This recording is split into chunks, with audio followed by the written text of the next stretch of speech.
오늘의 헤드라인입니다. 보건당국이 신천지에서 넘겨받은 신도 명단 21만 명 외에 교육생과 미성년자 명단을 추가로 받아 각 지자체에 전달했습니다. 모두 31만여 명에 달하는데 이 가운데 11만 명의 소재가 확인됐고 증상이 있다고 답해 자가격리된 사람은 1,600여 명인 것으로 드러났습니다. 코로나19 확산으로 우리나라를 방문 또는 경유한 사람의 입국을 금지하거나 제한하는 나라가 50여 개국으로 늘었습니다. 정부가 각국을 상대로 입국 금지 등의 조처를 자제해달라며 전방위 외교를 펼치고 있지만 증가세는 멈추지 않는 분위기입니다. 전국 읍면 우체국과 농협, 약국 등을 중심으로 매일 350만 장씩의 마스크가 특별 공급됩니다. 문의 전화가 폭주하는 가운데 노마진 판매를 하는 일부 백화점 등에는 종일 마스크를 사려는 사람들로 붐볐습니다.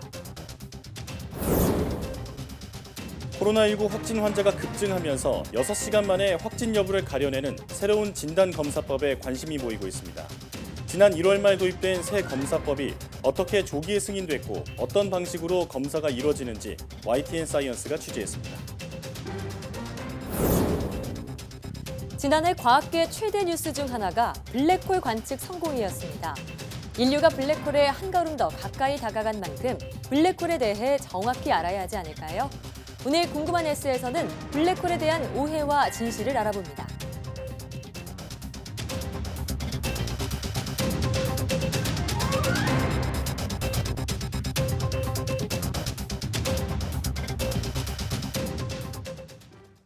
여러분 안녕하십니까? 사이언스 투데이입니다.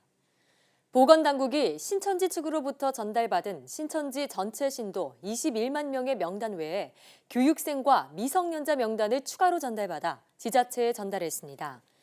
중앙재난안전대책본부는 브리핑에서 교육생 6만 5천여 명, 미성년자 1만 6천여 명의 명단을 추가로 제출받아 각 지자체에 전달했다고 밝혔습니다.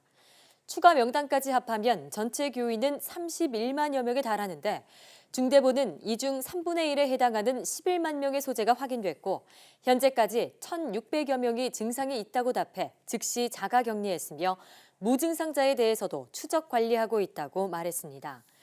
대구 지역의 신천지 신도 9천여 명 가운데 유증상자 1,300명에 대한 검사 결과는 주말쯤 나올 예정인데 지금까지의 검사 결과 확진 환자 비율은 상당히 높다고 밝혔습니다.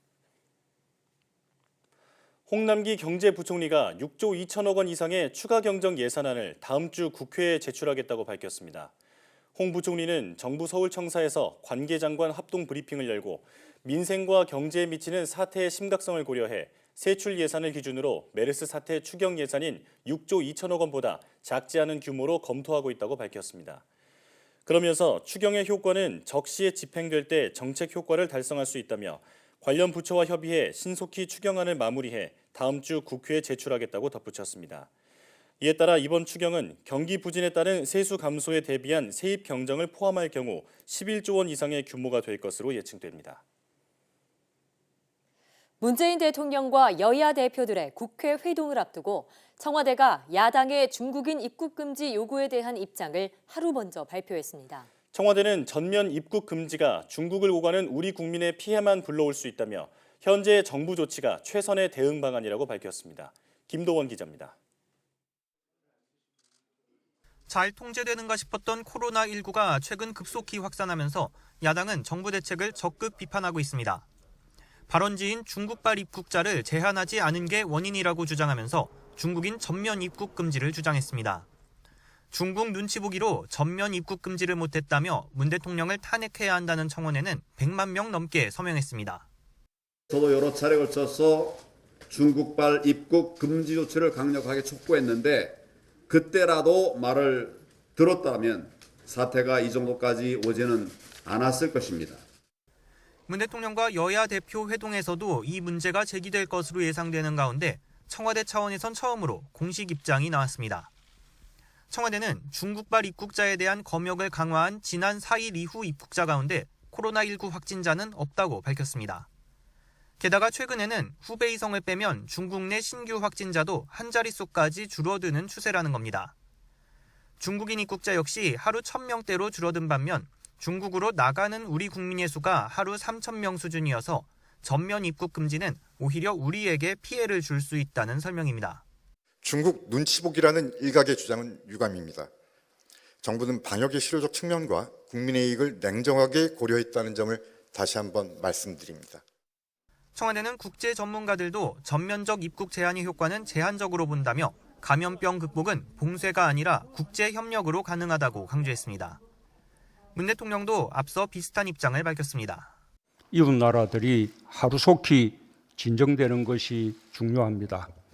입국 검역을 더욱 강화하는 노력과 함께 국경을 넘는 재난 앞에 이웃 나라들과 힘을 모아야 합니다. 청와대는 우리 국민의 안전을 고려하면서 최선의 방안을 선택했다며 외신도 우리 방역 당국의 대응을 독보적으로 평가하고 있다고 덧붙였습니다. YTN 김도원입니다. 우리나라를 입국 금지 또는 제한하는 나라가 50개국을 넘어서면서 해외를 오가는 우리 국민의 불안도 커졌습니다. 외교부는 출국 전에 해외 안전여행 홈페이지를 이용해 해당 국가의 조치 현황을 파악하라고 하지만 내용이 오락가락하고 삭제되는 경우도 비일비재해 혼란을 주고 있습니다. 장하영 기자입니다. 주 베트남 대사관 홈페이지에 올라온 코로나19 관련 공지문입니다. 코로나19가 발생한 한국에 대해 예방 방지 조치를 통보한다고 돼 있습니다. 입국 금지를 대구 경북 지역으로 제한한다는 외교부 홈페이지와는 다른 내용입니다. 다음 날 원래 있던 공지는 사라지고 새로운 글로 대체됐습니다. 오락가락 공지 속에 피해는 고스란히 국민이 받고 있습니다.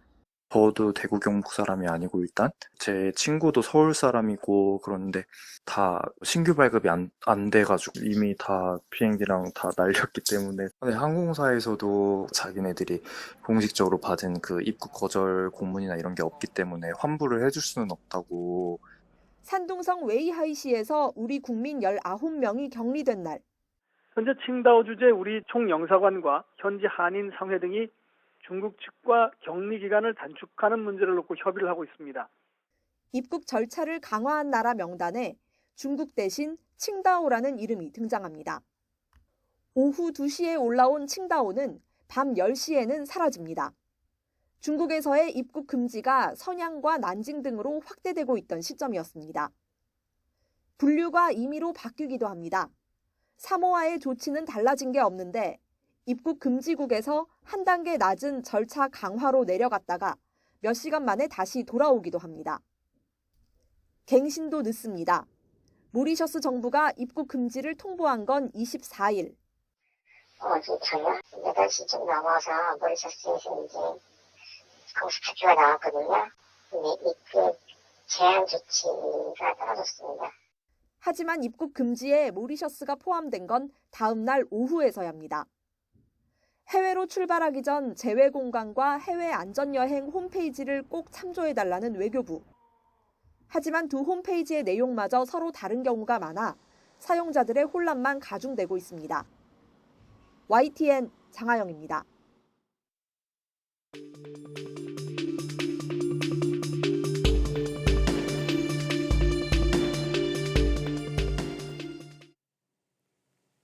코로나19가 일파만파 확산하면서 국민적 우려가 커지고 있습니다.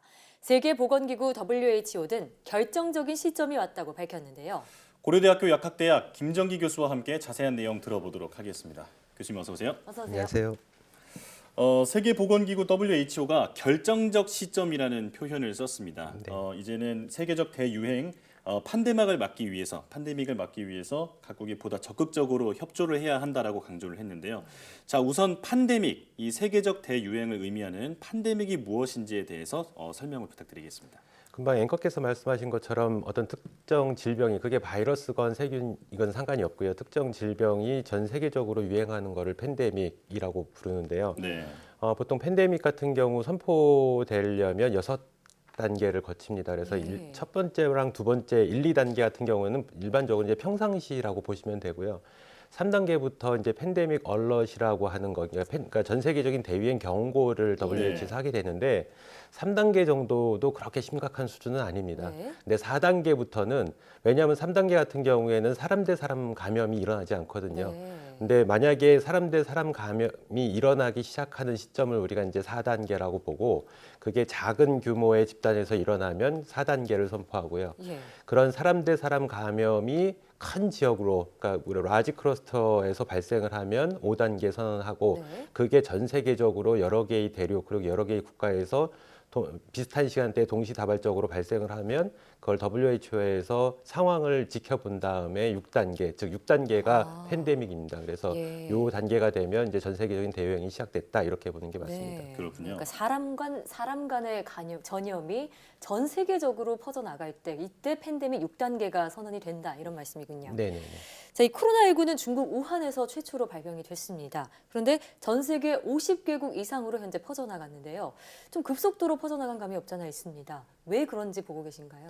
지금 코로나19 같은 경우에 뭐 비교되는 대표적인 바이러스 하면 같은 코로나인 사스나 메르스가 계속 네. 언급이 되잖아요. 네. 근데 사스나 메르스에 비해서 코로나19는 좀 특이한 면을 가지고 있습니다. 그게 뭐냐 하면 무증상 또는 경미한 증상일 때 예. 바이러스 부출량, 특히 경미한 증상일 때 중증일 때와 마찬가지로 바이러스 배출량이 굉장히 많거든요. 네. 그러다 보니까 경미한 증상, 특히 지금 겨울철이다 보니까 일반적인 감기나 독감하고 잘 구분이 안 되는 상황에서 사람들이 국가 간 이동을 하게 되면서 이렇게 급속하게 확산이 되지 않았나 이렇게 생각을 하고 있습니다. 그렇군요.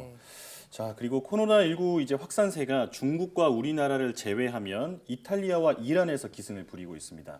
특히 이란에서는 사망률이 10%에 이를 정도로 상당히 심각한 상황이라고 하는데요. 코로나19가 이들 나라에서 유난히 확산하는 이유가 있을까요?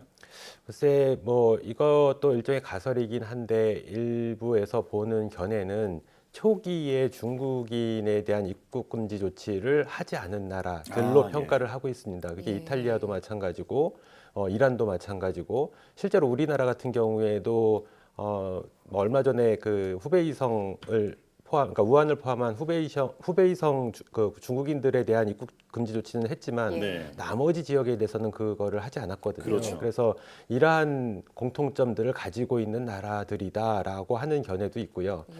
또 한 가지 지금 뭐 물론 산술적으로 객관적인 데이터로 지금 이란이나 이탈리아가 많은 우리나라 포함해서 많은 확진자들이 나고 있지만 실제로 동남아시아의 각 국가들 그리고 일본도 그렇고요.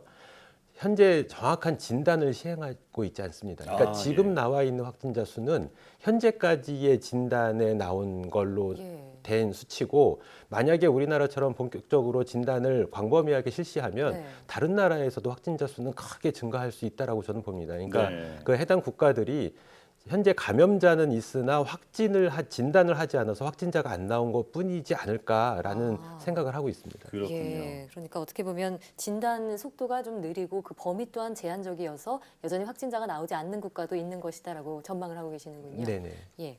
자, 전문가들은 이미 이 코로나19 사태가 세계적인 대유행, 앞서 저희가 말씀해 주신 그 코로나19의 팬데믹 상황이라고 보고 있는 경우도 있습니다. 그런데 WHO에서는 팬데믹 선언은 하지 않고 결정적인 시점에 왔다. 이렇게 좀 의미심장한 뉘앙스를 풍겼는데요. WHO가 이렇게 팬데믹 선언을 내리지 못하는 데는 무슨 사연이 있는 건가요? 일단 제가 좀 전에 말씀드린 것처럼 객관적인 그 감염자 숫자, 확진자 숫자가 네. 지금 우리나라 말고 이제 다른 국가에서 일반적으로 조금 나머지 50여 개 국가들에서 확진자 수가 그렇게 많지가 않습니다. 예. 그러니까 WHO도 물론 나름 그 현황을 판단하고 있을 거라고 보는데 네. 어찌됐든 지금 알려져 있는 객관적인 수치 자체가 조금 낮고요. 예. 물론 50개국이라는 굉장히 광범위한 국가에서 발생은 하고 있으나 아직 각 국가들마다 광범위하게 지역사회에 전파가 일어나지 않았다라고 네. 판단을 하는 것 같습니다. 네. 여기에 더불어서 팬데믹 선언을 했을 때의 어떤 세계 경제 부분, 경제에 타격을 주는 부분도 많이 고려를 하고 있는 것 하지 않을까 저는 그렇게 생각하고 있습니다. 네. 네. 앞서 그 팬데믹을 선언하는 그 단계에 대해서 말씀해 주셨는데 지금 말씀 들어보면 WHO는 5단계 정도로 생각을 하고 있는 게 아닌가 그런 생각이 들거든요. 네네, 네. 맞습니다. 그렇게 그러니까 보고 있는 게 맞는 건가요? 네, 맞습니다. 조만간에 이제 각 국가들에서 확진자가 급격하게 증가를 하게 되면 네. 아마 팬데믹 선언을 하게 될 것 같고요. 네.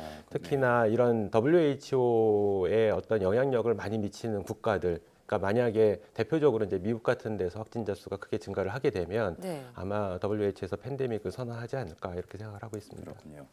자, 국내 확진자 수가 폭증하고 있습니다. 2월 28일 기준으로 확진자가 2,000명을 넘어섰는데요. 앞서 말씀하신 대로 물론 그만큼 우리나라가 검사를 잘 진행하고 있다는 말이기도 한데요.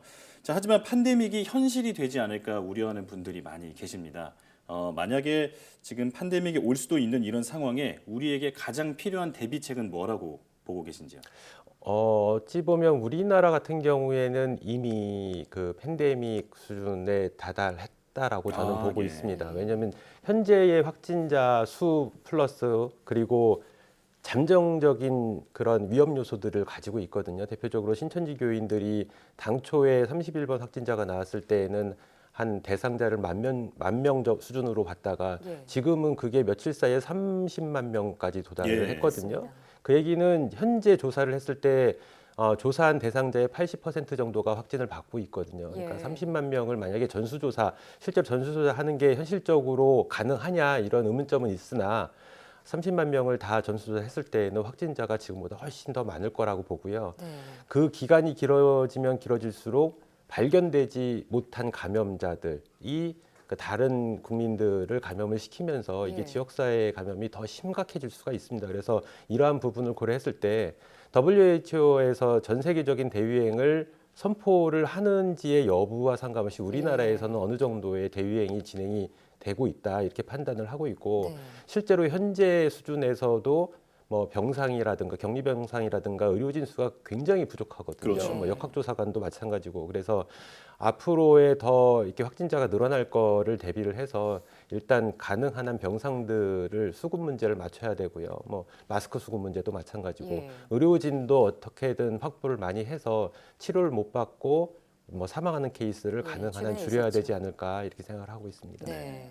이미 뭐 신천지 교인 중에서 유증상자 중에 상당수가 확진 판정을 받고 있는 상황에서 우리나라에서만큼은 팬데믹 수준의 그런 대응을 해야 한다 이런 말씀이시군요. 자, 전국 유치원이나 초중고등학교의 개학이 9일로 연기가 됐습니다. 일주일이 연기가 된 건데 그래도 학부모들의 불안은 여전합니다. 더 연기를 해야 하는 것 아니냐 그런 목소리도 나오고 있고요. 또 정부에서는 학원이나 PC방 혹은 뭐 떡볶이집과 같은 그런 분식집까지도 방역을 해야 한다 이런 얘기도 나오는데 이런 걸로 대비가 좀 될까요? 일단 뭐 학원 같은 경우 아니면 뭐 일선 그 식당가들 이건 정부에서 어떤 규제를 할 수는 없습니다. 그러니까 가지 말라 뭐 가라 가지 말라 이렇게 얘기할 수준이 수는 없고요. 아니고요. 왜냐하면 또 경제적인 부분도 있기 때문에. 네. 근데 어찌 됐든 그 아이들은 가급적이면 다수가 모이는 시설을 가지 않는 게 좋고 네. 그러한 의미에서 방금 전에 이제 개학이 일주일 연기됐다라고 말씀을 하셨는데 이미 대학 같은 경우에는 2주 대부분의 학교들이 2주를 연기를 했고요, 개강을. 그리고 2주 후에도 이 진정세가 안 보일 경우에는 온라인 강의를 하기로 되어 있습니다. 네. 그래서 이러한 부분도 초중고등학교도 특히나 초등학교 같은 경우에 유치원 포함해서요. 그러니까 성인들이나 청소년들보다는 이러한 보건적인 면에 대해서 잘 안 지키는 경향이 있어요. 그러니까 네. 답답하고 하니까 마스크 잘 안 쓰려고 쓰고 하고요. 그러다 보면 혹시나 감염자가 있을 때 급속하게 전파를 시킬 수가 있거든요. 예.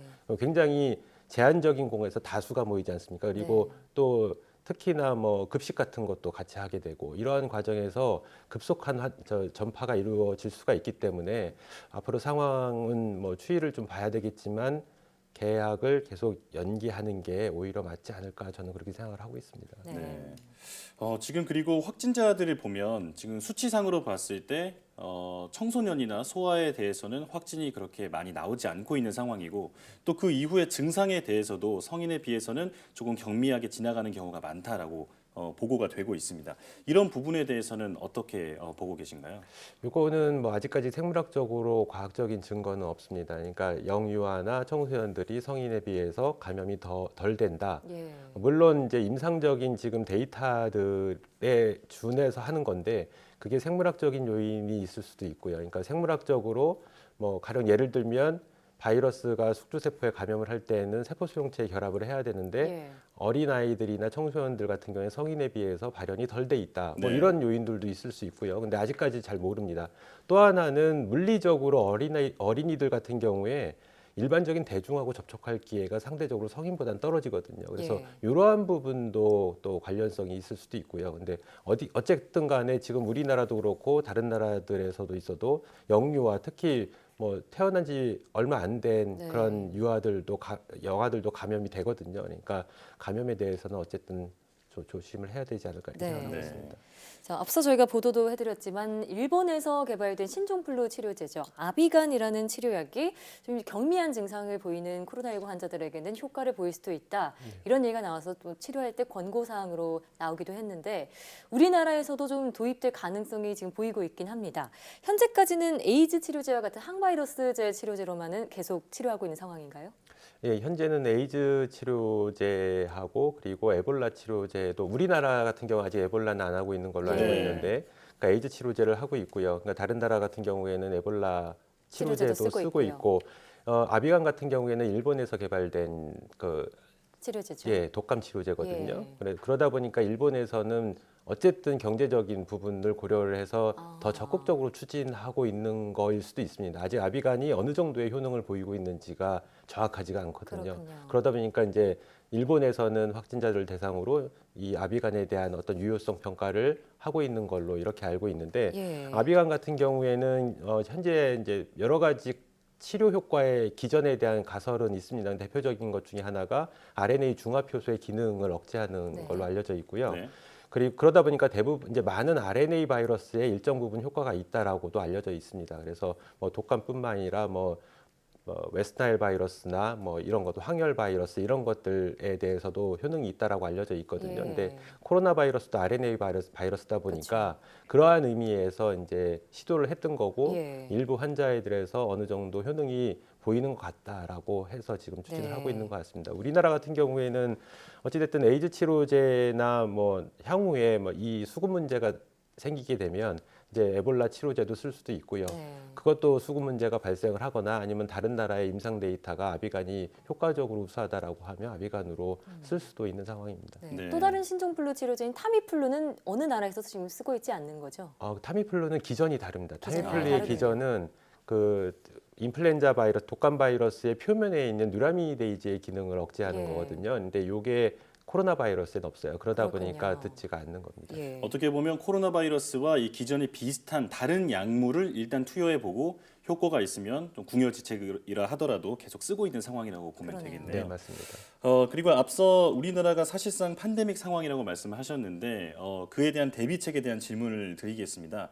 지금 대구 경북 지역의 병상이 부족해서 어떤 분들은 집에서 스스로 자가 격리하면서 입원을 대기하고 있는 분들도 계시거든요. 네. 지금 이런 부분에 대해서는 어떤 해결책이 있을까요? 현재 그래서 그러니까 정부 보건당국에서 빨리 그 병상 확보를 해야 됩니다. 왜냐하면 지금 지금 그러니까 경미한 증상 아니면 중증의 증상을 기준으로 해가지고 자택 격리를 할 건지 아니면은 병원에 서 치료를 받게 할 건지를 결정을 하고 있거든요. 근데 네. 자택 격리, 그러니까 확진자 중에 자택 격리를 하고 있으신 분 중에 경미한 증상이라도 급격하게 중증으로 발전을 할 수가 있습니다. 그러다 보니까 이러한 부분에 대비를 해야 되는데 이게 또 굉장히 우려되는 부분은 뭐냐면 일단 질병에 걸렸을 때 치료를 받으면 네. 그래서 혹시나 안 좋은 상황으로 가면 그건 최선을 다했으니까라는 예. 어떤 일정 부분 그런 것들이 있는데 치료도 한 번도 못 받고 혹시나 안 좋은 사례로 가게 되면 국민들 입장에서는 이게 굉장히 억울할 수도 있고요. 그리고 그렇죠. 이런 것들이 다른 일반 국민들이 이러한 모습을 보면서 굉장히 불안해할 수 있는 네. 거거든요. 네. 그래서 이런 측면에서 어찌됐든 보건당국에서는 빨리 이 격리병상 확보를 예. 해야 된다 이렇게 생각을 하고 있습니다. 그러기 위해서는 각 지자체의 협력도 필수적이겠습니다. 예, 지금이 심각 단계이기 때문에 네. 그러니까 과거의 그러니까 경계랑 심각의 큰 차이점 뭐냐면 심각 단계는 총리가 그 컨트롤 타워에서 이렇게 전체를 통솔을 하거든요. 예. 그러다 보니까 이게 범부처 또는 다부처 간의 협력이 굉장히 경계 단계보다는 용이하고요. 그렇습니다. 그리고 이러한 부분이 지자체의 협력을 이끌어낼 수 있는 그런 또 원동력이 될 수가 있거든요. 예. 그래서 지자체와 잘 협력을 해가지고 최대한 이 사태를 마무리해야 될 것 같습니다. 네. 자, 이제 시간 관계상 마지막 질문을 드리겠습니다. 지금 사스의 경우에는 박쥐에서 나온 바이러스가 사향고약이라는 중간 숙주를 통해서 인간에게 전파된 것으로 알려졌습니다. 하지만 코로나19는 중간 숙주가 무엇인지도 지금 나오지 않은 상태이고요. 또 최초로 중국 우한에서 확진을 받은 환자 역시 발원지로 지목됐던 화난 해산물 시장에는 간 적이 없다 이렇게 밝혀서 또 논란이 일었습니다. 자, 이런 가운데 중국의 과학자죠. 사스 퇴치의 영웅으로 불리는 이 중난산이라는 과학자가 코로나19의 발원지가 중국이 아닐 수도 있다 이렇게 말해서 논란이 일었는데 어떤 의도로 이런 말을 했다고 보시는지요?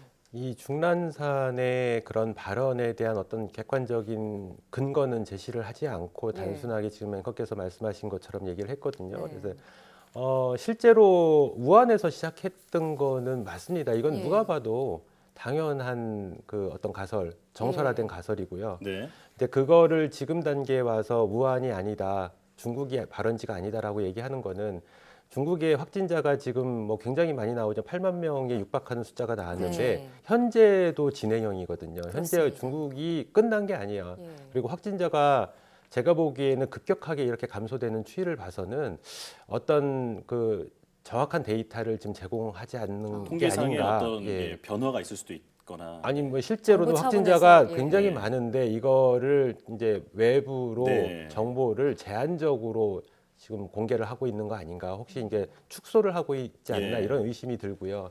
그 이유 중에 하나는 그렇게 지금 이제 이 코로나19 사태가 오면서 중국에 대한 이미지가 굉장히 안 좋아졌고 그렇습니다. 그리고 정치권에서도 심각한 위기를 받고 있거든요. 네. 그러니까 책임론이 계속 대두가 되고 있기 때문에 이러한 것을 잠재우기 위해서 이러한 발언들이 나오는 거 아닌가. 특히 중난산 같은 경우에는 사스 퇴치를 했다라고 해서 굉장히 중국에서는 영웅으로 예. 지금 추앙을 받고 있는 사람이다 보니까 이 사람의 이런 발언이 일반적인 국민들은 아 정말 그렇구나. 왜냐하면 중난산이 얘기했으니까 그게 맞겠지라고 믿는 그래서 네. 정치권에 대한 책임론을 좀 잠재우려고 하는 그런 의도가 있지 않을까 저는 그렇게 생각하고 있습니다. 예, 중난산에 코로나19가 중국이 발원지가 아닐 수 있다 이런 발언은 전혀 뭐 근거가 없는 그런 이야기군요. 자, 이 강동구 확진자가 최근에 나왔는데 마스크를 끼지 않은 채 엘리베이터에 동승을 했다가 확진을 판정을 받았다고 합니다. 그만큼 개인들의 감염 예방 수칙을 지키는 것이 무엇보다 필요한 상황이 아닌가 싶습니다. 교수님 오늘 말씀 고맙습니다. 감사합니다.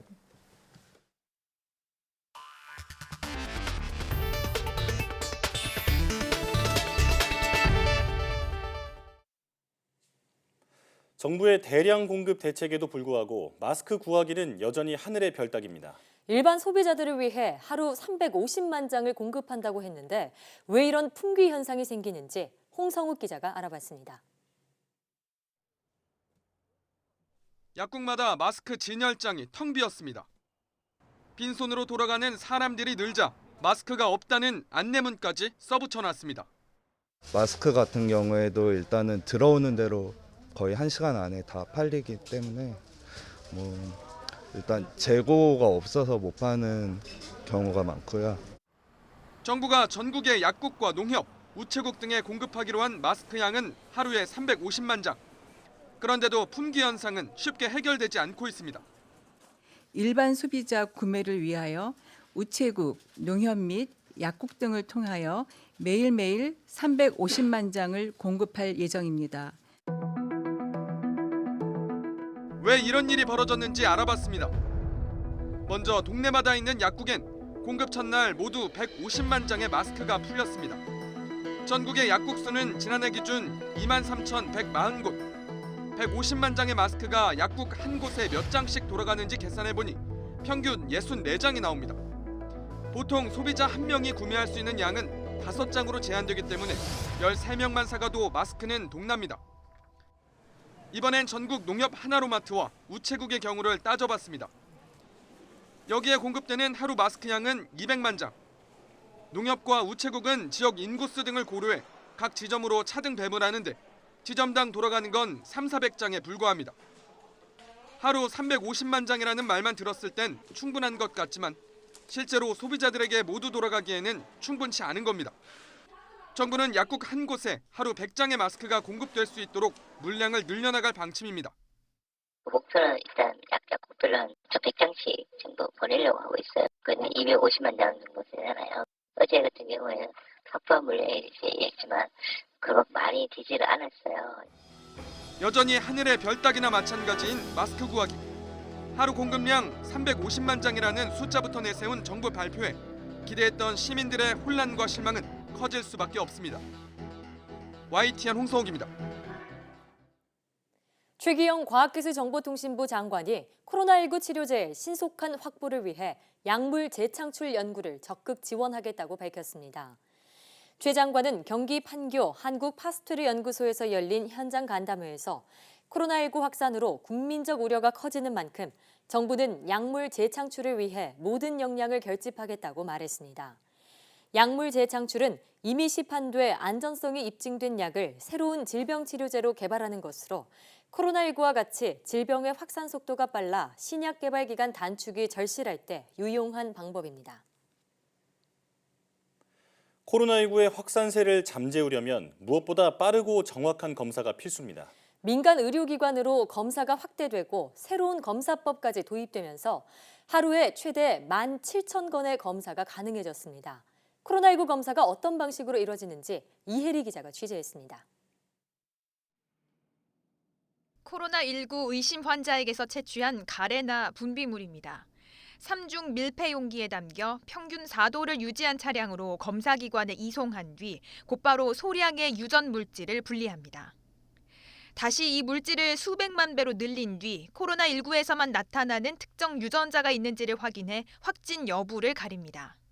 실시간 유전자 증폭 검사법, 이른바 리얼타임 PCR 기술을 적용한 겁니다. 하루가 꼬박 걸리던 기존의 바이러스 검사법과 비교하면 검사 시간이 6시간으로 크게 줄었습니다. 기존에 사용되던 신종 코로나 바이러스 검사법은 약 24시간에 걸쳐 2단계의 과정으로 시행되었습니다. 개선된 실시간 RT-PCR 검사법은 약 6시간 안에 신종 코로나 바이러스를 검출할 수 있는 방법으로 이 같은 새로운 진단 기술이 국내에 도입된 건 지난 1월 31일. 신종 감염병에 대응하기 위한 긴급 사용 승인 제도를 통해 승인 기간이 획기적으로 줄어들면서 가능해졌습니다. 이 시약을 개발하는데 저희들 한 2주 소요되었습니다. 인허가는 한 열흘 걸렸거든요. 인허가 열흘이 통상적으로 가면 그게 한 6개월 걸리는데 열흘이 끝났다는 거죠. 여기에 정부 출연 8개 연구기관은 다른 민간 기업과 함께 코로나19 초기 감염 여부까지 정확히 가릴 수 있는 새로운 진단 기술도 개발했습니다. 정부는 간편하고 정확한 진단 기술 개발을 위해 연구 지원과 함께 승인 절차 간소화 등 종합적인 지원을 강화할 방침입니다. YTN 사이언스 이혜리입니다.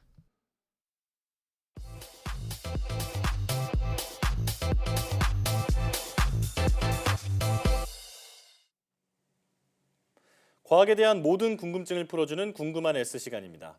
우주의 신비로운 현상을 이야기할 때 가장 먼저 떠올리게 되는 게 바로 블랙홀인데요. 하지만 블랙홀에 대해 잘못 알고 있는 사실이 있다고 합니다.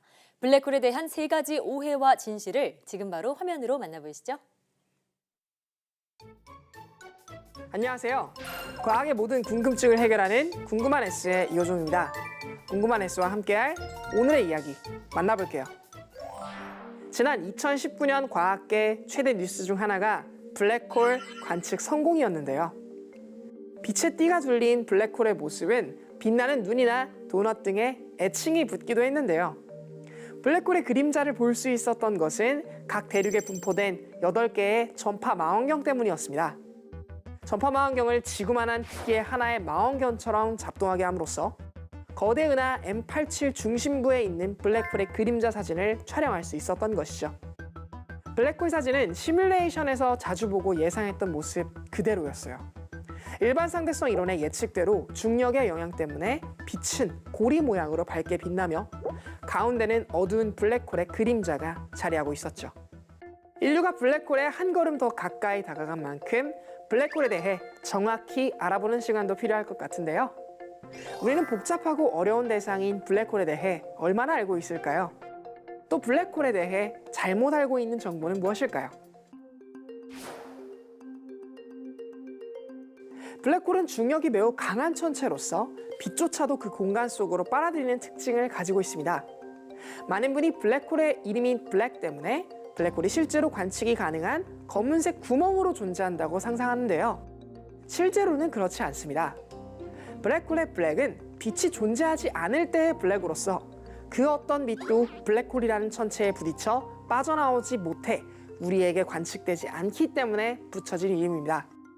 그래서 우리는 단지 빛으로 블랙홀을 관측할 수 없을 뿐 사실 블랙홀의 색깔이 어떤 색을 지닌다고 단정 지을 수는 없습니다. 우리가 블랙홀을 관측할 수 있는 가장 보편적인 방법은 주변의 빛을 왜곡시켜 만들어지는 중력 렌즈 효과를 이용하거나 빈의 변이 법칙에 따른 엑스레이의 방사를 관측하는 것입니다. 그러나 엄밀히 말하면 사실 이 둘은 블랙홀을 관측하는 것은 아닙니다. 중력 렌즈 효과는 주변의 별이 블랙홀의 천체 궤도로 진입했을 때 발생하는 빛의 휘어짐을, 엑스레이의 방사는 블랙홀 속에 빨려 들어가는 물체가 엄청난 속도로 소용돌이 치며 발생하는 에너지에 의한 전자기파의 방출을 관측하는 것에 불과합니다. 그래도 이러한 형태로라도 관측이 되기 때문에 보이지 않아도 그 존재를 우리는 알 수 있는 것이겠죠.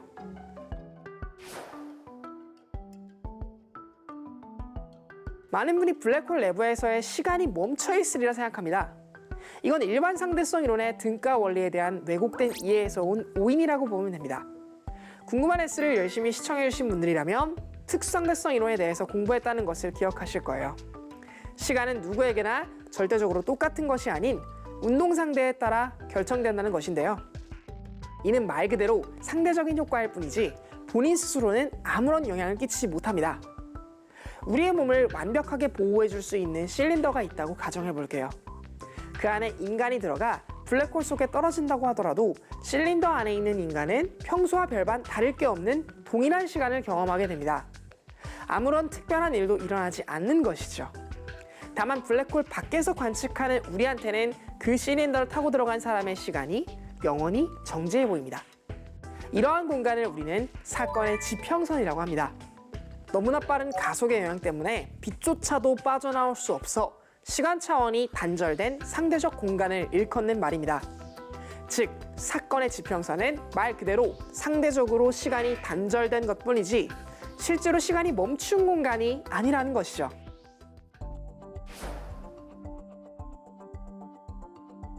얼핏 보면 빛조차도 빨아들이는 블랙홀은 정말 모든 것을 흡수하는 악랄한 천체라고 생각할 수 있어요. 그러나 이렇게 에너지를 점점 높은 상태로 흡수만 하는 물질은 연력학 법칙에 의해 세상에 존재할 수 없는데요. 그렇다면 과연 블랙홀이 흡수한 물질이나 에너지는 다 어디로 간 것일까요? 이는 여러 설이 있는데 최근 가장 합리적으로 받아들여진 이론은 영국의 저명한 물리학자인 스티븐 호킹의 이름을 딴 호킹 복사 이론입니다. 40년 전 1970년대 젊은 물리학자였던 스티븐 호킹 박사는 물체가 에너지를 방출하는 열복사를 한다는 사실에 착안해 블랙홀 역시 열복사를 한다는 것을 이론적으로 증명했습니다. 호킹 박사는 이 이론을 발표하면서 전자기파를 방출 그리고 흡수하는 과정을 통해 블랙홀의 온도를 측정할 수 있다고 설명했는데요. 그러나 블랙홀에서 방출하는 복사 에너지가 너무 미약해 과학자들이 관측을 통해 실제 블랙홀의 온도를 측정하는 것은 거의 불가능했습니다. 그래서 이스라엘의 물리학자 제프 슈타인하우너 교수팀은 블랙홀을 모방해 빛이 아닌 소리의 블랙홀을 구현했습니다. 이 음향 블랙홀을 통해 미약하게나마 음향이 복사 에너지처럼 빠져나오는 현상을 관측했는데요. 물론 이 실험 장치가 실제 블랙홀도 아니고 그 결과가 호킹 복사 관측을 곧바로 입증하는 것은 아니지만 우주의 거대하고 극한적인 현상을 실험 장치 안에서 구현했다는 것만으로도 의미가 있는 연구였죠. 오늘은 블랙홀에 대해 알아봤는데요. 우리 은하에서 추산되는 블랙홀의 개수는 약 1억 개 정도로 추산된다고 합니다. 광활한 미지의 세계인 우주에 대한 탐구를 통해 앞으로 어떤 새로운 연구들이 나올지 기대가 되는데요. 그럼 궁금한 S는 여기에서 이만 인사드릴게요. 과학에 대한 궁금증이 있다면 언제든 유튜브에 사이언스 투데이를 검색해주세요. 이상 궁금한 S였습니다.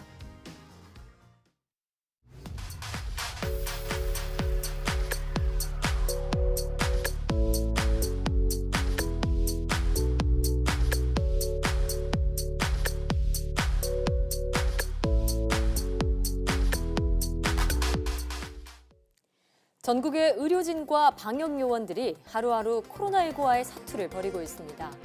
뉴스에 나오는 모습을 보면 마치 우주복을 입은 사람을 연상케 하죠. 이는 몸 전체를 가려주는 레벨 D 방호복을 착용하고 있기 때문입니다.